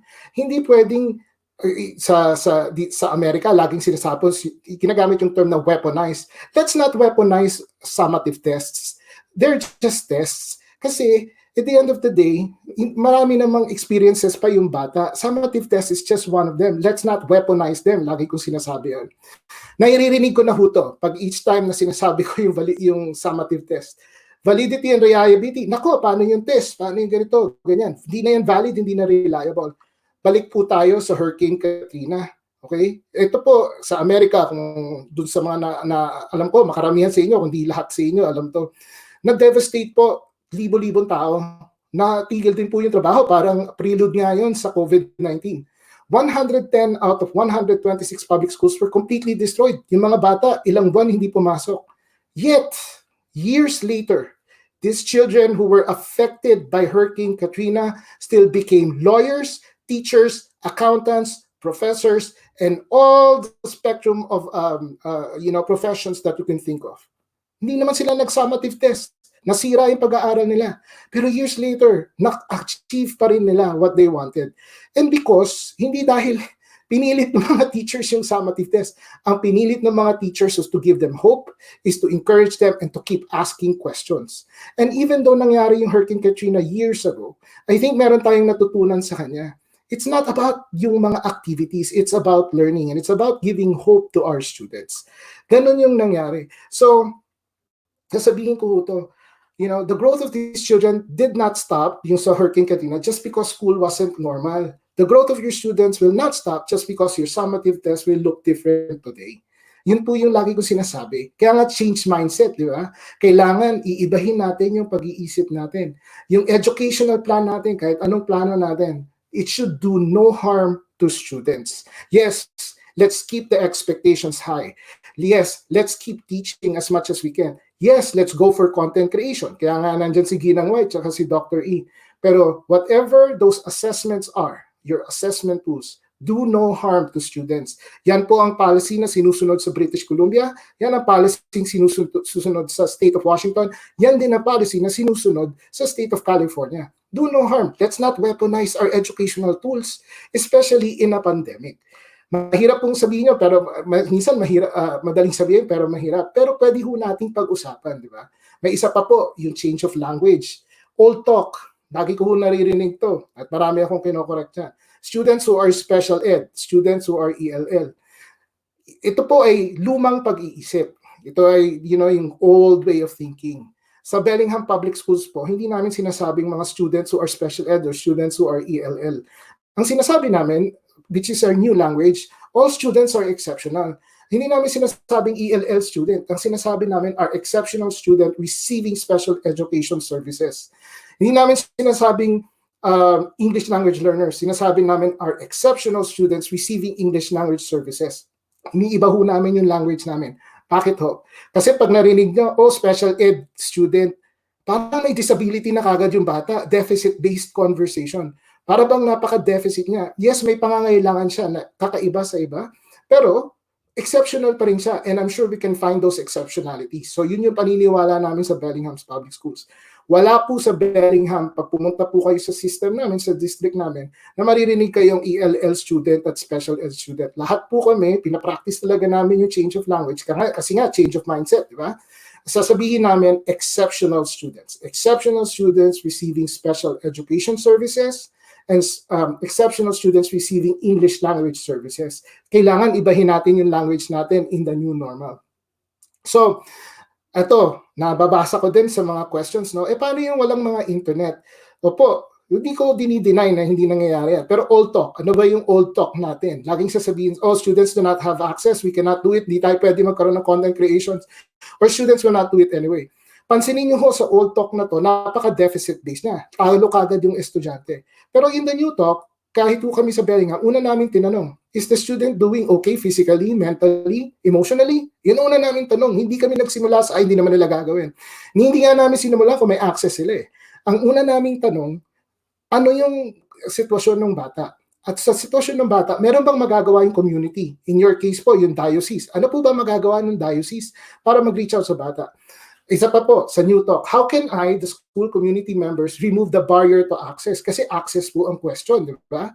So paano po ba? Kasi sa amin, ginamit namin yung mga community centers. Di ba? Ayan, yun nga, can I use a community resource to reach a student? Ginamit namin yung mga community centers namin. Nag-iiwan kami ng pagkain doon. Iniiwan namin yung mga packets doon, kinukuha ng mga bata. Gagawin ng mga bata yung mga packets nila, ibabalik, kukunin ng mga teachers. Ganun po, hindi po kami nagsisimulang, oh, we cannot do it. Then sasabihin na namin, this student is interested in, ano po ba yun? Ano po ba yung interest ng bata? So, for practical, ano po ba yung mindset na kailangan natin? Pinag-usapan ni Dr. E, pinag-usapan ni Ginang White, yung content creation. Ano yun? Napakalaking bagay na nun. Pero paano pa natin mai-increase yung engagement ng isang bata? Sa isang guro ho, ito pwede nyo gawitin. Post regular announcements na nakikita. Okay? Reply and often communicate using varying tools, telepono, internet. Kung pwedeng ang community member, barangay captain, gamitin nyo na sa church. Kung pwedeng may magsabi doon ng i-communicate nyo din. Use feedback to make communication.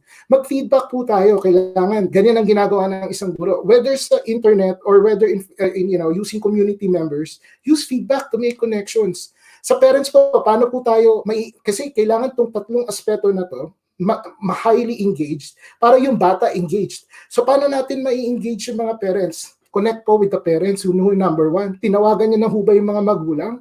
Kahit na hindi tawagan, nag-email po ba kayo sa mga magulang? May kakilala po ba kayo na maybe kakilala yung magulang? Pwede po ba natin gamitin yung mga resources ng parish church para kamustahin yung mga magulang? Ang isa po pong ginawa namin, nag-offer kami ng tech support sa mga parents. Pwede rin yung gawin yun. Kasi hindi naman ho lahat ng parents, syempre comfortable sa technology. Pero tanungin natin, ano po ba yung pwede natin itulong sa parent in terms of technology? I-survey din po natin yung parents kung pwede. Kung may online access sila, ano po ba yung kailangan nila? At isa pa pong ginawa namin sa mga magulang para mag-increase yung engagement nila. Kasi alam nga namin, kapag ang teacher engaged, ang parents ay engaged, yung bata engaged. Nag-provide kami ng daily schedule. Nagbigay kami ng daily schedule parang sample. So, syempre, yung mga parents, lalo na yung matagal nang matagal nang wala sa eskwelahan, ano ba yung student schedule? Nagbigay po kami ng sample. Ito po yung pwedeng gawin ng anak nyo from 9 o'clock to 3 o'clock. Ito po, nag-post po ako ng isa. Ganyan ho ginawa namin, pin-provide namin ng information ng parents. Napansin namin nung ginawa namin to, suddenly, yung engagement ng parents namin ang taas. And since mataas yung engagement ng parents, tumaas din yung engagement ng mga bata. So, yung mga teachers, maraming pwedeng gawin. Yung mga parents, i-connect natin with teachers. Paano po ba yung peer? Isa pa yan. Kasi yung student engagement, tumataas kung pwede sila mag-engage sa mga kasamahan nila. Mag-prompt po tayo. Ganon, pwedeng prompt. Use student talk. Let's say, kahit na walang internet, ano ba pwedeng gawin? Pag sumulat po yung isang bata na isang sentence na maganda, i-publish po natin over the internet or sa community center. Ginawa rin namin to. Yung isang essay ng isang bata, humingi kami ng permission sa magulang. Pinost namin sa community center. Even though, of course, may social distancing and stuff. Pero ngayon, medyo pwede na lumabas. Nakikita ng mga community members na, education is still ongoing. Hindi tumihinto. So, hindi po barrier yung walang internet. Yes, mas mahirap pag walang internet. Pero pwede natin gamitin yung community resources. Allow students to showcase their strengths. I think yun po talaga ang medyo naiiwan. Allow po natin, meron po tayong mga community centers, barangay hall. Baka pwede natin kausapin. Ito yung ginawa ng estudyante kong project. Pwede ko bang ipakita dito? Parang ganun. Kasi kailangan, yun yung pwede nating parang resource para sa mga bata. Hindi po barrier ang walang internet. Mas mahirap nga lang po talaga. So sa Bellingham Public Schools po, makikita nyo na meron kaming learning menus. So para sa mga bata na wala pong internet, pinapadala po namin to. Hindi po padala by mail kasi matagal yun. Iniiwan po namin sa mga community centers, sa mga eskwelahan namin. Iniiwan po namin, kinukuha ng mga bata physically at binabalik nila. So ito po yung examples namin. Ito pa po sa math, dahil math teacher ako. Yung sinasabi namin, which one doesn't belong. So lahat po na nakikinig dito, meron pong website yan, which one doesn't belong. Napaka low floor, high ceiling yan. Ano po ba ibig sabihin ng low floor? Ang daling pasukin, pero pag nakalabas yung bata dun sa activity, ang dami na niyang natutunan. Low floor, high ceiling ang tawag dyan. Meron po kaming ganyan at sinusulat lang ng mga bata, binabalik sa amin. Yung may mga internet, kinukunan nila ng picture, pinapadala sa teacher using CISO. Marami po tayong resources na pwedeng gawin. So ano po ba yung sinasabi natin at the end? Tight alignment po across the board. Common beliefs, tapos common practices, kailangan pong gawin yan. Communicate the love of learning. Sabi ni Oprah, tanungin natin yung mga bata, what will your essential services be? Kailangan alam natin yun. Kailangan tanungin din natin sila. So babalik po ako dito kasi ayokong makuha yung buong oras. Babalikan ko po lang. Do no harm. Be the voice for students. Not because they lack knowledge, but because the knowledge you will impart to them today will affect our tomorrow. Kasama po ako doon. So, hindi po kasing dami ng ginawa ni Peter at ni Dr. E at ni Carla at ni Ginang White yung aking mga videos. Nakatatlo pa lang ako, pero sinisimulan ko po. Pero ito, gusto ko pong tapusin dito. Sabi ni President Obama, ni US President Obama, sabi niya sa isang graduating class, "This is the power we hold, the power to shine brightly for justice, equality, and for joy." To be honest po, I think he was not only talking to the students, he was also talking about you, the teachers. Because it's true.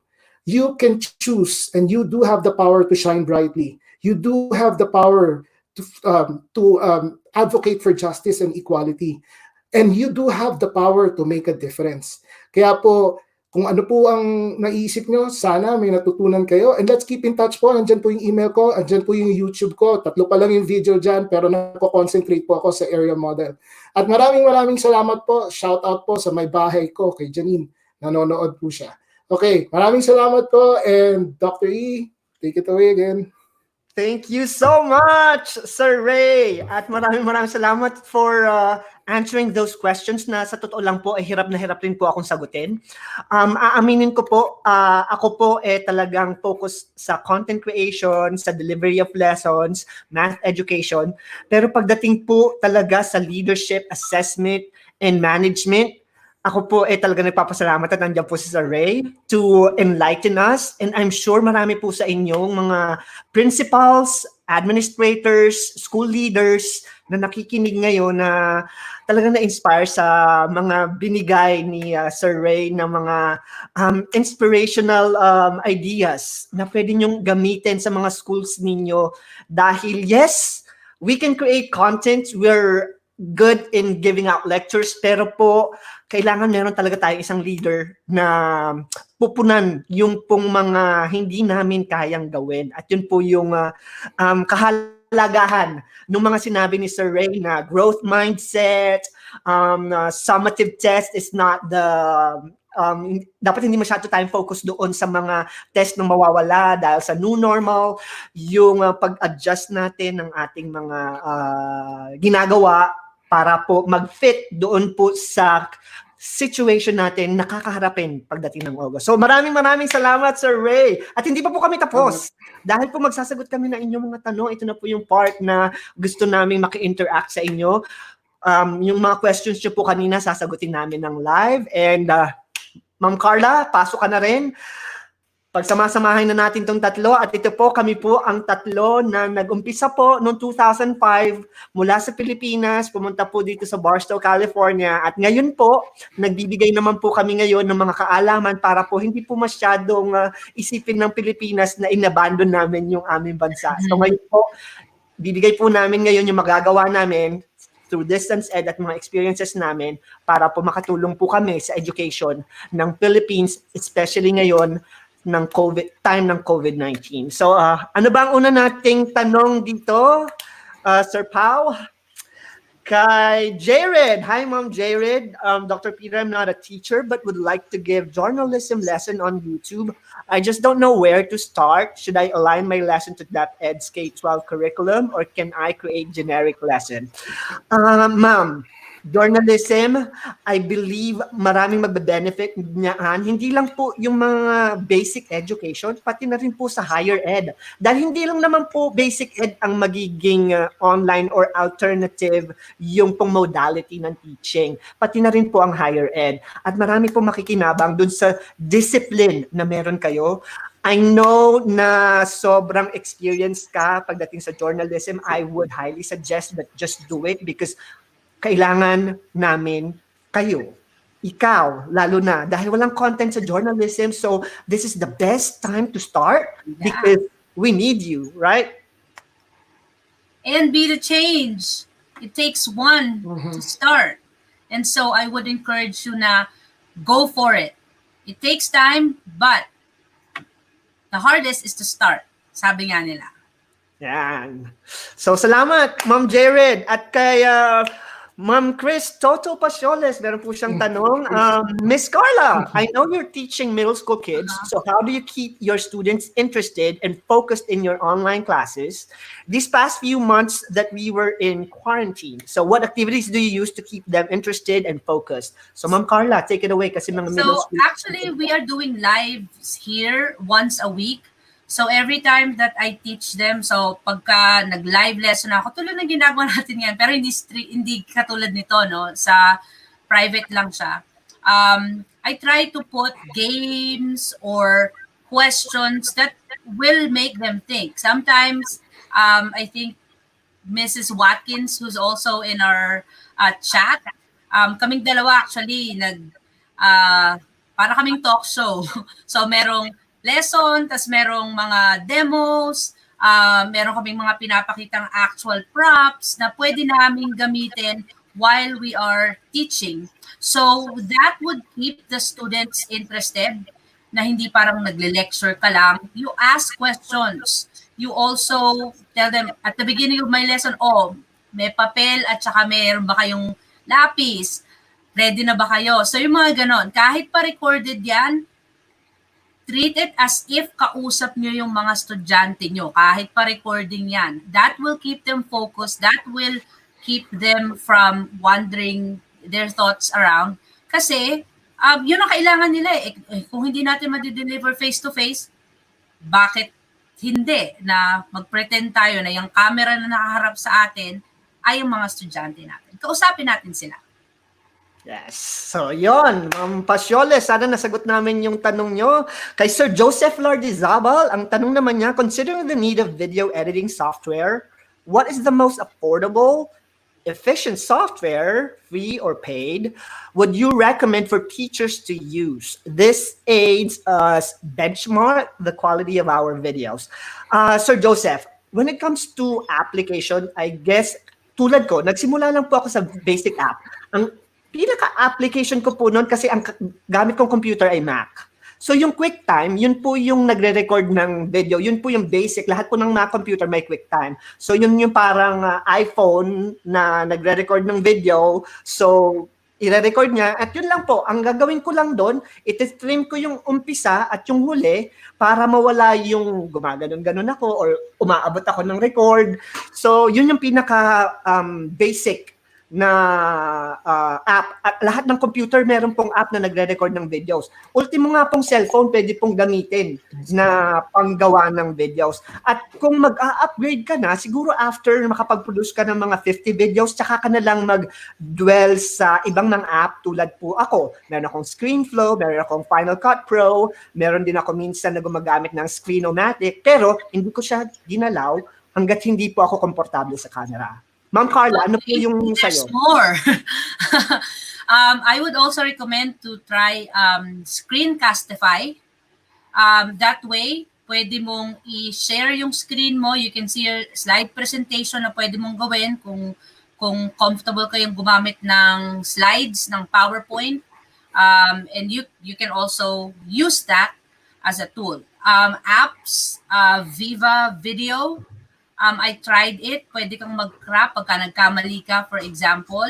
I think even just a simple video features of your phone, pwede naman talaga. Now, what I would recommend, para hindi ka magkamali or whatnot, pwede nyo namang i-section yung mga lesson nyo, lalo na kung maraming words. Science, maraming words yan. So, I think, wala naman sigurong problema kung i-chop as a, chop-chopin nyo lang yung, ano bang tawag sa Tagalog? Parang chop-chopin nyo yung content, kung ano yung maisali sa inyo. Slice. So, Sir Joseph, sana nasagot namin yung tanong mo. So, keep it simple. Kung ano man available ng app ng phone nyo na nag-e-edit ng video, nang magtanggal lang ng dulo-dulo, okay na po yun. At saka nyo na lang po, actually bukas, meron po akong webinar sa DepEd. At ibibigay ko po yung demo ko. So, baka bukas, mas mabigyan kita ng idea kung anong mga app na pwedeng gamitin. Kasi doon, ibibigay ko yung demo ko from start to finish, to uploading, to editing ng mga videos. Dahil naimbitahan po kami ni Ma'am Carla na mag-present sa DepEd bukas.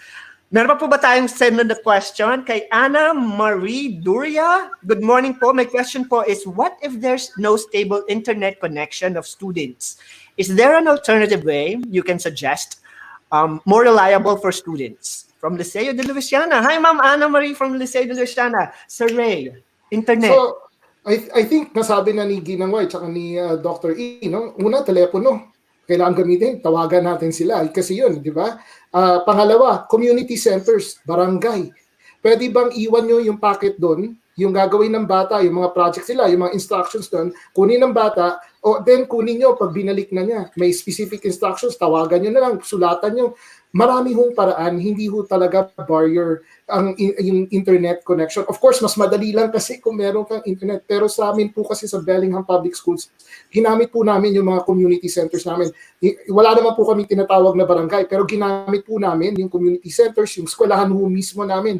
May mga packets. Kasi tinawagan namin yung mga bata or may kakilala kami, nakakilala yung pamilya na yun, tinummunicate namin. So yun po yung pwede nyong gawin. Gamitin po natin yung community engagement kasi kailangan mahalaga na hindi barrier ang internet sa education ng mga bata. Nabuhay naman tayo na walang internet eh. Kailangan lang talaga, kailangan different mindset. And also, idagdag ko lang, Sir Ray, kasi sinabi mo community. So, Luisiana yan. So, ang community ko talaga, Luisiana. Alam ko yung community na yan. Karamihan sa community natin sa Laguna, tulad ng Cavite, ng Pakil, ng Paite. So, may small community, rural area. So, mga barabarangay nga po, kayang-kaya po yan. Tulad nga po sabi, Sir Ray, dati wala naman tayong internet eh. So, nagagawa natin, this is the best time to be creative. At tayo mga taga-probinsya, tayo mga taga-Laguna, tayo mga taga-Liblib at mga taga-Bundok, marami tayong magagawa dahil creative tayo, mas marami tayong pamamaraan na maiisip. So, yung mga ginagawa natin sa bayan-bayan natin, gamitin natin yun. Yung mga nagpapandisal ba, pwede ba natin silang gamitin para mag-deliver ng mga modules natin? Yung mga tuwing umaga na naglalako, baka naman pwedeng gamitin natin sila para sila yung mag-deliver kung naka-quarantine tayo. So, marami tayong paraan. Lalo na dyan sa Louisiana. Shout out po, taga Louisiana. Po. Dagdagan ko lang, Dr. E, kasi binanggit ni Ginang White yung siniskwela. Parang ganun, pwede po bang manood yung mga bata sa barangay with practicing social distancing? Ha? Kasi pwede yun eh. Bigay nyo yung video, pas panood nyo, pwede nyo na mailagay sa CD or whatever. So, marami pa po kaming ideas, communicate lang po. Pero yeah, hindi po talaga barrier yun. Hindi po barrier. Yes. And kay Sir Josel Leisan Isogon. Dr. E, meron po ba kayong teacher na kilala na gumagamit ng ganitong way of teaching sa MAPEC teaching? I guess yung PE. Can you share his or her technique kung meron man po? Opo. Ako po ay kasama ko po na Apple Distinguished Educator sa UK, sa Dubai, at dito sa Amerika, halos lahat po sila mga PE teachers na gumagawa ng content. At yung pong pinaka-effective kasi po, yung pong pagsasayaw, yung pong mga different type of exercises, yung artwork, sobrang magbe-benefit po yung paggawa ng content sa mga MAPE teachers, music, Yes. arts, PE, and health. Sila po ang mas nangangailangan at kayo po ang pinaka-effective na makakagamit ng ganitong method dahil po lahat yan ay visual. At mabibigay po natin yan visually sa paggawa ng mga contents and video. Kaya nga lang po, be careful on producing content na may copyright. Pero marami na pong music na may copyright. Meron ka bang idadagdag, Ma'am Carla, sa copyright? Also, marami ng resources dyan na pwede nyo ipagawa sa mga estudyante nyo sa PE. In fact, yung anak ko kanina, nagpi-PE siya kanina, ginagawa niya fortnight PE. So, marami tayong makukuhang resources kung hindi man tayo yung actual na magsasayaw o mag-stretching o mag-push up dyan. I think, i-capitalize natin yung mga resources na pwede nating makuha first at pwede nating i-recommend sa mga estudyante natin. Yun ang pwede nila maging PE. Or kung music, merong, if I'm not mistaken, merong resources na pwedeng pumunta ang bata. I think it's like band something. I have it in my resources. Pero marami na pong mga resources na pwede nyong gamitin sa MAPE. Yan. And yeah, just be creative po sa MAPE. At ito po, gusto ko po itong sagutin. Ito, kay Angelo Lapitan. What are the best assessment tools that you recommend in checking the effectiveness of your lesson in this new normal? From Liceo de los Baños. So yung mga taga-Pansol dyan, kumusta po? At ito, nasagot yan ni Sir Ray dahil siya ang expert pagdating sa assessment. Tingnan natin kung ang tanong is, di ba, best assessment tools. So, marami tayong assessment tools. Ang una ho nating tingnan, kailangan yung assessment tool, kung ano may itsura niya, dapat magmumukha siyang performance task. Ano ba yung performance task? Kailangan ipakita ng bata na may nagawa siya. At ano yung hindi kailangan worksheet? Kasi sa old new normal, hindi na kasi ano yan eh. Kasi alam ko, sasabihin ng maraming tao, denial lang yan. E di bigyan natin sila ng performance task. Ano ba yung performance task? Meron siyang series of steps na susundin at kailangan niya ipakita na may produkto in the end. So, pwedeng virtual yan, pwedeng physical yan. Second po, ang isa sa lagi po sinasabi sa assessment tools, gamitin natin yung mga gamit sa bahay. Depende po sa tinuturo nyo, Mr. Lapitan.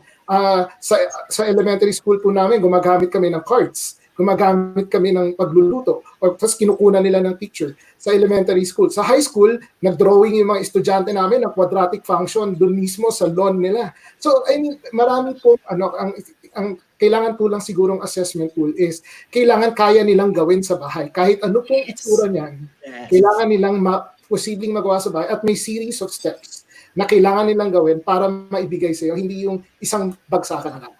At mabilisan lang pong sharing. Ay, ako muna. And then ikaw. Mabilis lang ito. Sa statistics class ko po, meron po akong final exam. Ngayon lang po sinabit ng mga students ko. So, hindi po ako nagbigay ng test, na written test, o yung test na i-click lang nila. Ang pinagawa ko po sa kanila, pinagawa ko sila ng experiment, nag-collect sila ng data, in-analyze nila yung data using statistics, gumawa sila ng report na poster, and then gumamit sila ng cellphone. Sabi ko sa kanila, kunan nyo yung sarili nyo, gumawa kayo ng video na nagpe-present, at ang bibigay nyo sa akin is yung inyong poster, at saka yung video presentation. That's yung final exam nila. Hindi sila naging alisaga sa pagkuha ng mga study guide. Yun lang po yung assessment nila. So, be creative, use technology, speak their language. Dahil itong mga millennials na to, ang gagaling nila pagdating sa mga technology using TikTok, Instagram, yung mga bagay-bagay. Ikaw, Ma'am Carla. That reminds me na yes, digital natives ang ating mga estudyante.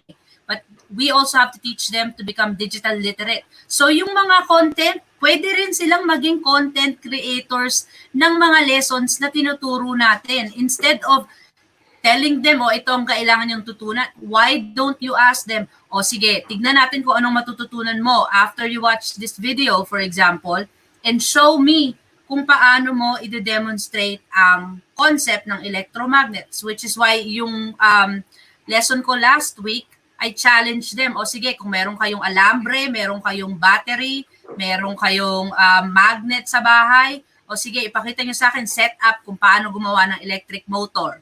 So, lahat ng yan available siguro sa sa bahay nila, no? Kahit pa hindi gumana yung electric motor, pinakita ko sa kanila kung paano gawin yon, and they could replicate that. Another, when I thought about solutions, mixtures, for example, pinakita ko lang, o sige, kumuha kayo ng mansanas o kaya saging dyan, o pagka hatiin nyo sila in pieces, pagka pinagsama mo sila, ano yun? Heterogeneous mixture, di ba? Tapos, meron akong blender sa tabi, pinagsama ko sila at binlender ko sila, homogeneous mixture. So, yun yung pwede nating ipagawa sa bata na pwedeng meron sila sa bahay. Pakita ng langis at tubig, ayan ang not soluble. So, ganung mga example. Bago ka masyado ma-excite. Oo, ma-excited ako. Kasi po, ito po kasi ang pinanggagalingan po namin tatlo, dun sa experience namin as online instructor. Nagagawa na po namin yung matagal na. Kaya nga po gustong-gusto namin gawin tong webinar na to. Pagdating sa assessment, I guess, kailangan nyo mag-prepare. Yun ang susunod nating webinar. Assessment tools para sa science, mathematics, basic ed, higher ed, mula sa mga bata, at mga ideas para sa kanila. Kasi mukhang mainit na topic ang assessment eh. So para sa last question po natin for today, bago kayo singhalan ng mga asawa ninyo na hindi pa kayo nakakapagsaing, kay Rodel Suinan, how can we develop positive mindset in the midst of COVID-19 pandemic? From Liceo de San Pablo. Lolo Ray. Sir Ray. Lolo po kasi tawag nila sa akin dahil mas matanda. Sabi po kasi po yung magulat. Kunti lang po ang tanda ni Sir Ray. Kaso nga lang po, siya po yung panganay. Kasi po, nung pong magkakasama kami sa bahay, siya po talaga yung aming tatay-tatayan. Dahil po lahat po kami mga bagito, 24, 25 years old pa lang po kami. Hindi pa po namin alam ang mga gagawin. So siya po talagang may alam ng paano magbayad ng renta, paano magbukas ng bank account, paano bumili ng kotse, paano ayusin ang mga insurance. So siya po talaga yung sandigan namin. Kaya po medyo nasanay ako ng kakalolo Ray. Kasi po, hindi po kami mabubuhay dalawa ni Carla kung hindi po dahil kay Reynante Ramos. Siya po talaga yung kung bakit po ganito kami ka-strong at kung bakit po nag-survive kami sa Amerika ng yung first 3 years namin. Dahil po sa guidance ni Sir Ray, hindi lang po sa school, pati na rin po holistically. Kaya po, kung mapapansin niyo kung paano siya magsalita parang pastor, ganun din po kami pag nasa bahay. Nakikinig lang po kami sa kanya at lahat po na sinasabi niya, sinusunod namin. Dahil alam namin na alam niya Hindi tayo mapapariwara. Hindi kami mapapariwara. So, Sir Ray, positive mindset bago tayo mag-share ng kung paano tayo nagkakilala. Kasi simulan natin yung sinabi ni ni Dr. E at ni Ginang White, paano yung positive mindset? Una, relationships. Kasi kaya pa ulit-ulit sinabi ni Dr. Ian at ni Ginang White, relationships. Kasi walang positive mindset kung wala tayong relationship with the community. So, Sir Rodel, ang una ko pong taso dyan, how can we develop? Una po, relationship. And how do you develop relationship? You communicate. Ngayon, may isa din po akong tanong, nasa try ko na sa ganyan kasi similar dito. Paano mo ngayon para bang iaano yung mga parents dito sa new normal? Communication din po ang sagot dyan, tsaka relationship. Pag nakikita ng mga parents na consistent tayo sa expectations natin despite and in spite of the barriers to access, yung mga parents din po maiisip na, eto na talaga yung new normal. Kasi po, diba, in a cultural change, hindi naman mabilis yan. Yung positive mindset, it's not gonna be overnight. Pero you get a positive mindset kung paulit-ulit po natin communicate na ito yung sitwasyon, ito yung solusyon natin, hindi yan perfect, pero we will keep refining it. So yun lang ang kailangan natin sa community, refinement, continuous refinement, and communication and feedback. And always be open to change. That's the start of having a growth mindset. At tulad nga po na sinabi ko, masyado kami na-excite. Marami po talaga kaming gustong i-share. So may part 2 po to for sure, maybe part 3. At bago po namin i-formalize kung ano po yung share namin sa susunod, next week po ay kakaiba naman po yung ihahatid ko sa inyo dahil sa mga parents na ngayon ay nanonood. So hindi lang kayo mga teachers, mga parents, hindi kayo ng mga maliliit na bata. Abangan nyo po yung aking Numberbender Live kasi po yung acting guest next time would be a parent na nag-undergo or nakaka-experience na po ng homeschooling. So paano po ba pag kayong mga nanay na nasa bahay, paano nyo po gagawin na effective yung magiging alternative way of learning natin. So, next week po yan, isi-share naman po ninyo sa atin. Ha? Ano? Meron experience kasi anak ko homeschooling. Hello.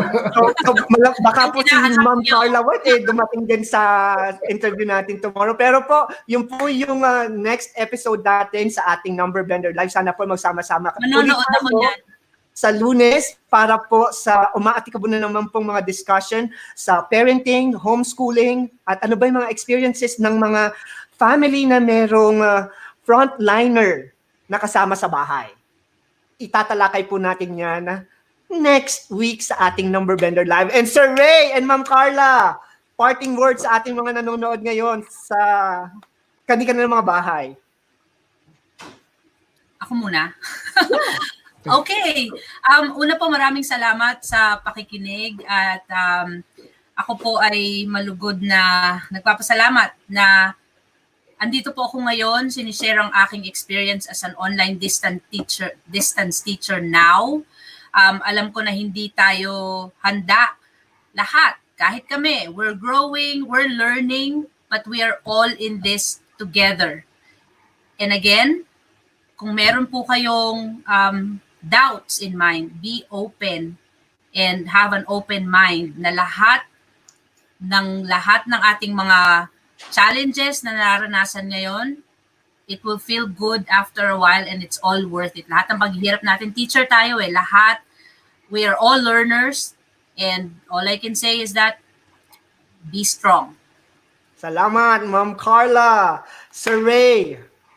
Ako, maraming salamat po sa panahon ninyo. Doon sa mga bumati po sa akin personally, I think si Edeline, kaibigan namin yan.